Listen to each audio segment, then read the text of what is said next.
Batman malumunuz olduğu üzere tarımda iyi bir il. 1,5 milyon dönüm civarında bir arazimiz var.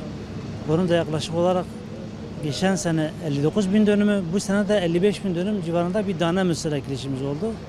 Tabii tane mısır çiftçilerin rağbet ettiği, tercih ettiği bir ürün. Çünkü dönüme 1,5 ton civarında bir verimi var ortalama.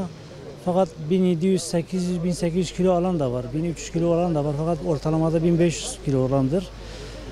Bu sene malumunuz Toprak Mahsulleri Ofisi 5,7 lira alım fiyatı da açıkladı. Yaklaşık olarak biz 82.700 ton civarında, 83.000 ton diyebiliriz bir tane mısır bekliyoruz.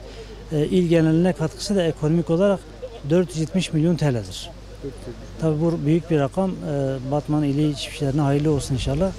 Yaklaşık olarak işte 3-4 gündür başlamış hasatımız. Bir 10 gün daha devam eder öyle düşünüyoruz. Hayırlı uğurlu olmasını diliyorum çiftçilerimize, bereketli ürünler diliyoruz.